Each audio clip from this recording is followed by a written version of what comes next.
Good afternoon, and welcome to World in 5, your trusted source for comprehensive coverage of today's most pressing events. As the U.S. Air Force AC-130J flies over South Korea's towering apartment blocks, its powerful cameras can almost see inside the windows of the highest floors. We have Shelby reporting on this. Looking further afield, the weapons officers on the Ford-engine aircraft, nicknamed Ghostrider, can identify objects at a distance of 50,000 feet, nearly 10 miles away, all potential targets for the largest gun ever mounted on a fixed-wing plane. CNN received an exclusive tour of the aircraft, which is part of the Air Force Special Operations Command, in early June after it flew from its home base in Hurlburt Field, Florida, for joint drills in South Korea. During a live-fire exercise, the 105mm howitzer fired 43-pound shells into a firing range east of Seoul. The force of each blast was so powerful that it pushed the tail of the 80-ton plane 6 feet to the right. Approximately 8 seconds after firing, the shells hit the range 10,000 feet below, sending smoke billowing skyward as the controllers of the big gun watched the results of their handiwork on large video screens in the middle of the aircraft. Back to you, John. Thanks for that update. Beryl has shattered all expectations for an early-season hurricane, raising concerns among experts about what might follow. We have Anthony reporting on this. Typically, early-season storms don't predict the intensity of those later in the season, as the necessary atmospheric conditions for powerful storms aren't yet established. However, Beryl defied this norm.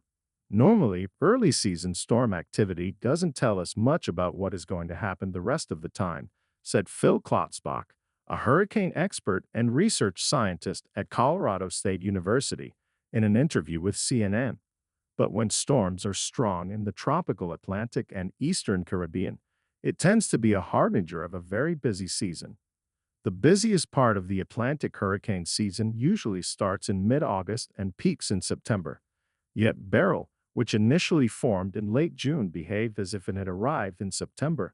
The water Beryl passed through was as warm as it typically is in September, causing it to act like a September hurricane.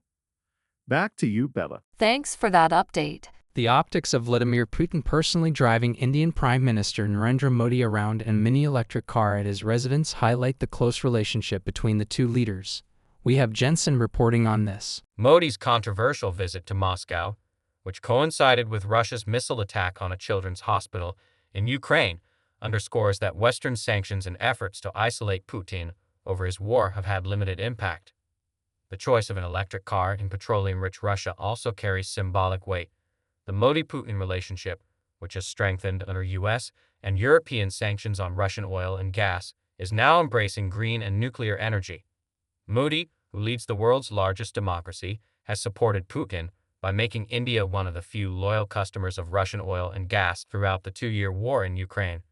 During Modi's visit, Russian state news agency TASS reported that the two countries were in talks for Russia to build 6 new high-powered nuclear reactors in India, as well as next-generation small nuclear power plants. Back to you, John. Thanks for that update. Meta announced on Tuesday that it will now remove posts containing the term Zionist when used alongside anti-Semitic tropes or dehumanizing rhetoric, expanding its existing hate speech policies. We have Alana reporting on this. The decision comes after a months-long inquiry into the historical and current use of the term on social media, especially amid the ongoing conflict in Gaza. We have determined that the existing policy guidance does not sufficiently address the ways people are using the term Zionist online and offline, Meta stated in a blog post. Going forward, we will remove content attacking Zionists when it is not explicitly about the political movement, but instead uses anti-Semitic stereotypes or threatens other types of harm through intimidation or violence directed against Jews or Israelis under the guise of attacking Zionists. Back to you, Bella. Thanks for that update. Thanks for tuning in to World in 5 for your daily dose of news and updates. Don't forget to hit that subscribe button and turn on notifications so you never miss out on breaking stories and insightful analysis.